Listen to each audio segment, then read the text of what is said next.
An ecological catastrophe has launched the world into the New Dark Ages, as an opening title announces at the start of Vesper, a dystopian fairy tale about a 13-year-old girl who wants more than she's taught to expect.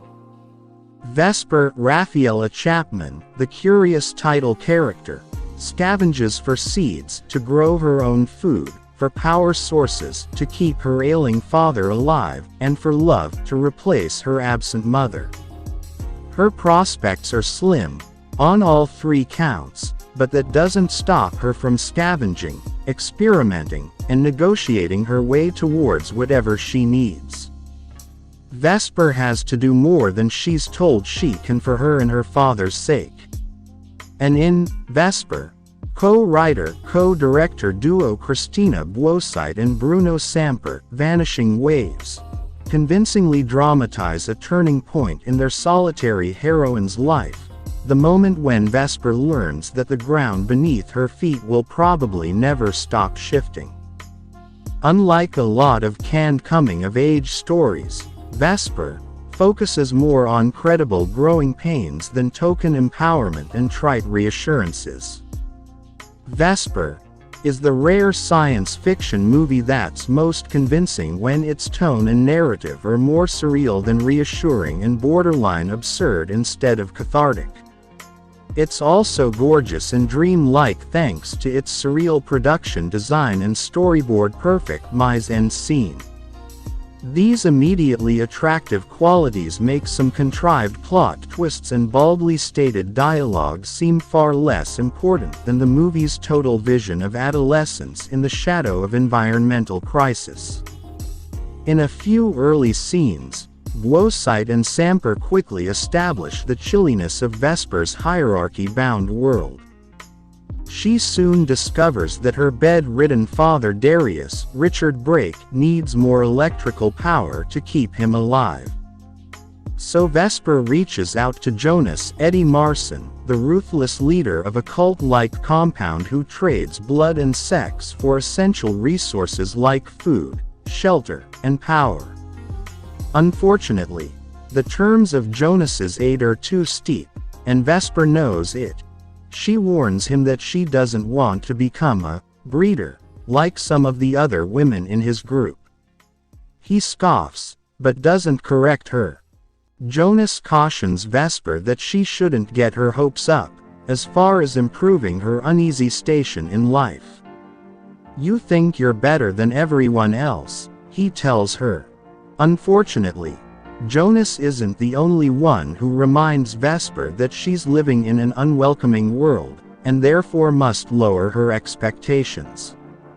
"You don't know the cost of dreams," says Darius, speaking to Vesper through a drone-like robot that accompanies Vesper on her day-to-day tasks.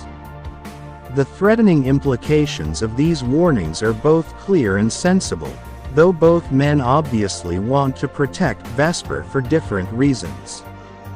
Vesper doesn't trust Jonas, but you can see why she might be tempted.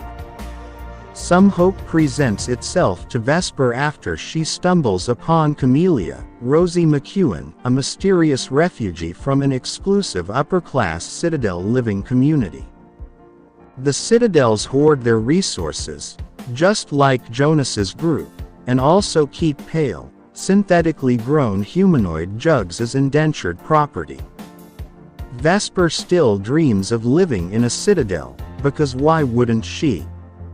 She bonds with Camellia, and in not always in ways that can be explained by platitudinous romantic or pseudo-familial gestures. In one scene, the two women howl like wolves after Vesper asks Camellia what various animals sound like.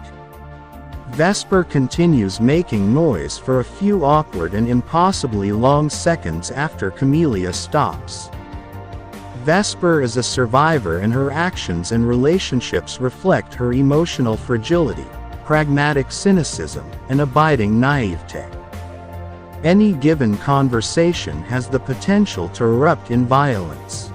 That makes a lot of sense in a world where the remaining humans are surrounded by poisonous or parasitic wildlife. Everyone uses everything, which puts Marston's unrepentant manipulator in the unique position of being both a great villain and an attractive voice of reason. He's the human face of a world that's as obviously hostile as it is perplexingly attractive. Vesper commands viewers' attention with its exceptionally well-realized costume, sound, and production design, as well as some well-utilized, Cronenberg-icky creature and special effects. But Blowsight and Samper's movie is even more impressive for its unsentimental depiction of ruthless people who are both products and active participants in their environment.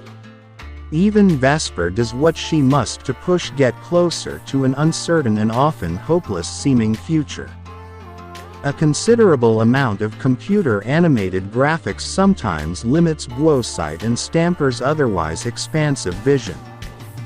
Granted, many scenes are understandably pre-visualized, and thus never overcomplicated by too many camera setups or movements.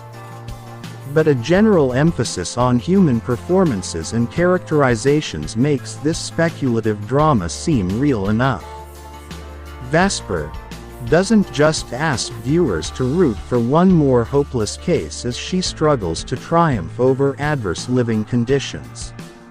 Instead, it asks us to spend time with a young protagonist who thinks she's on the verge of a breakthrough and leads us to constantly worry that she might be wrong. Now playing in theaters and available on demand.